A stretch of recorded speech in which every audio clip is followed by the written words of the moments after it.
tahu ada bermacam-macam jenis hartanah di negara kita. Dan hartanah itu juga ada sekatan mereka yang masing-masing. Jadi itu membawa saya ke soalan yang seterusnya, Cik Dayang. Adakah jenis hartanah yang berbeza ini juga melibatkan prosedur pembelian yang berbeza atau ada persamaan ke bagaimana ke? Ya, setiap jenis hartanah pastinya mempunyai prosedur yang berbeza. Kita recap semula jenis-jenis hartanah, iaitu yang jenis-jenis hartanah yang saya mention sebelum ini, iaitu hartanah berserta geran dan hartanah yang tidak mempunyai geran. Sekiranya hartanah tersebut adalah without title atau tidak mempunyai dokumen hak milik lagi, prosedurnya akan melibatkan pihak pemaju, mahkamah, penjual dan pembeli, yang mana segala urusan akan melalui pemaju dan tidak melibatkan pejabat tanah kerana dokumen hak milik belum dikeluarkan lagi. Secara asasnya, maklumat milikan hartanah yang belum mempunyai dokumen hak milik ini ada di dalam rekod simpanan pemaju dan sebarang pemindahan perlulah dimaklumkan melalui satu notis yang kita panggil Notice of Assignment, yang mana di dalam notis ini kita akan memaklumkan maklumat pemilik terkini hartanah tersebut dan perlulah disertakan sekali dengan dokumen sokongan seperti surat ikatan penyerahan hak atau kita panggil Deed of Assignment. Saya perlu tegaskan jugalah setiap urusan bagi hartanah yang tidak mempunyai geran ini perlulah dimaklumkan kepada pemaju, termasuklah urusan penyelesaian hutang bank. Sekiranya pemilik itu sudah menyelesaikan hutang bank beliau perlu melantik seorang peguam bagi menyediakan dokumen yang kita panggil Deed of Receipt and Reassignment, yang mana segala hak ke atas hartanah tersebut yang kita beri kepada bank sebagai security pinjaman yang kita pinjam, yang bank bagi kita pinjam, yang akan diberikan semula pada kita lah oleh pihak bank. Dan dokumen Deed of Receipt and Reassignment ini kita akan hantar kepada pemaju untuk memaklumkan kepada pemaju yang mana bank sudah tidak mempunyai apa-apa hak dan kepentingan ke atas hartanah ini. Pemaju pula akan mengemaskini di dalam rekod mereka dan ini akan mempengaruhi prosedur penukaran nama hak milik setelah dokumen hak milik dikeluarkan oleh pejabat tanah. Sekiranya pemilik tidak memaklumkan kepada pemaju mengenai penyelesaian hutang bank tadi, pemaju tidak akan tahu dan dia akan masih menganggap hartanah ini masih ada kepentingan bank di atasnya. Dan gadaian perlu didaftarkan ke atas tanah tersebut kecuali dokumen Deed of Receipt and Reassignment ini dikemukakan kepada mereka. So, jadi bagi hartanah yang mempunyai geran pula, prosedur akan bergantung kepada sekatan yang terdapat di dalam dokumen hak milik tersebut. Seperti yang saya sebutkan sebentar tadi, sekatan-sekatan atau restriction ini ada 3 jenis, iaitu Tanah Reserve Melayu, sekatan kepentingan dan rumah kos rendah. Misal contoh, satu hartanah yang dipegang di bawah pegangan bebas dan tiada sekatan akan lebih mudah perjalanan transaksi jual beli. Kita boleh buat satu senario di mana satu hartanah ini adalah berstatus freehold atau pegangan bebas, tiada sekatan dan masih mempunyai gadaian kepada salah satu institusi perbankan. So perjalanan transaksi bagi senario ini kenapa saya kata mudah? Kerana ia tidak akan mengambil masa yang lama untuk diselesaikan.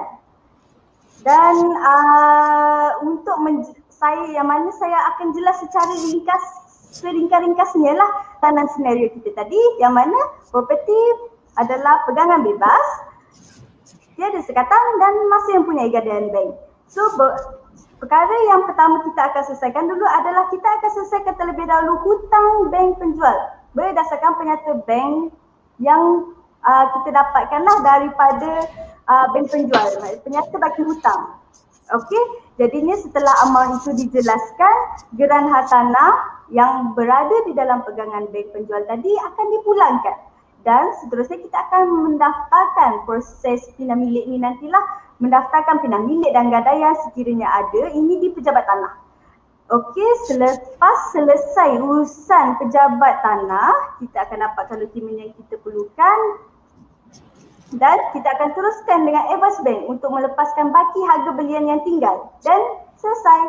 So perjalanan senario ini lebih mudah jika dibandingkan dengan hartanah yang terdapat sekatan di dalamnya. Misal contoh, hartanah yang dipegang di bawah pajakan yang mempunyai sekatan kepentingan akan mengambil sedikit masa kerana seperti yang saya maklumkan awal-awal tadi, kita perlu mendapatkan kebenaran daripada pihak berkuasa negeri sebelum apa-apa urusan pendaftaran seperti pindah milik, gadaian didaftarkan di pejabat tanah. Untuk mendapatkan kebenaran tersebut itu pula, peguam akan menghantar satu permohonan kepada pejabat tanah dan daerah berserta dokumen sokongan yang perlu didapatkan daripada penjual dan pembeli seperti salinan IC yang jelas tanpa sebaran contengan atau bros, salinan cukai pintu dan salinan cukai tanah yang tidak terdapat apa-apa tunggakan dan juga salinan surat tawaran bank lah sekiranya ada. So setelah meneliti dokumen-dokumen permohonan ini, pejabat tanah akan mengeluarkan satu surat kebenaran sama ada meluluskan atau tidak yang mana membenarkanlah sekiranya lulus, membenarkanlah pindah milik dan gadaian ini dilakukan. Dan perlu diingatkan juga kebenaran ini mempunyai tempoh masa juga seperti dalam contoh salah satu surat kebenaran tersebut dia akan maklumkan bahawa kuat kuasa kelulusan ini adalah dalam bagi tempoh 3 tahun dari tarikh surat kelulusan tersebut dan sekiranya urusan pindah milik dan gadaian ini tidak disempurnakan dalam tempoh tersebut maka kelulusan itu akan terbatal dengan sendirinya dan permohonan baru perlu dibuat semula. Kita perlu lihat juga senario yang lain yang mana kita ada senario yang mana hartanah tersebut adalah hartanah kos rendah dan dipegang di bawah pegangan pajakan yang mempunyai sekatan kepentingan. Untuk senario ini kita ada 2 sekatan yang perlu kita mohon kebenaran iaitu adalah kos rendah dan juga kebenaran pindah milik.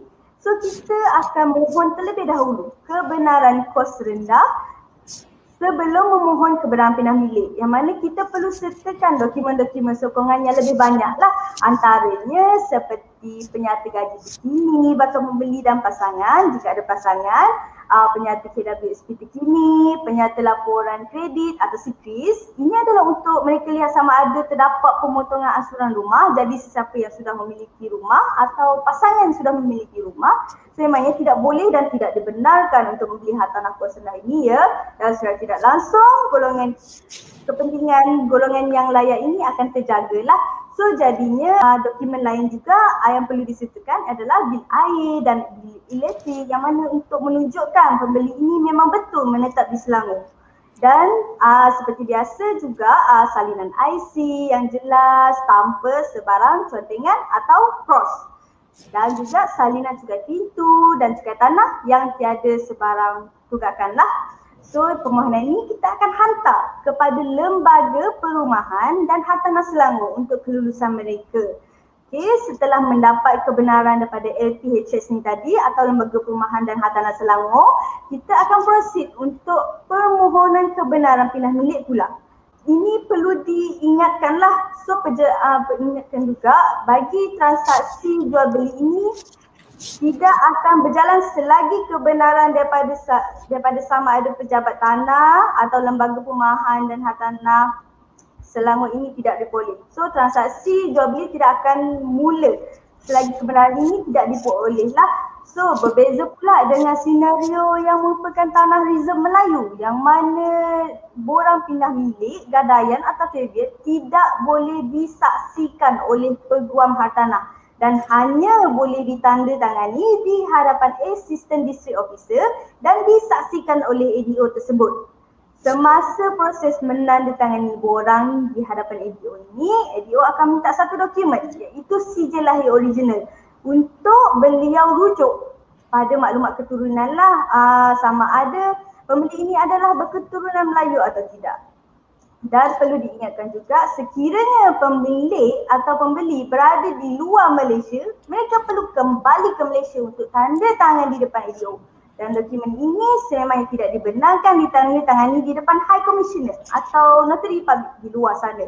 Dan berbagai lagi lah senario yang lain yang kalau saya elaborate memang tak cukup.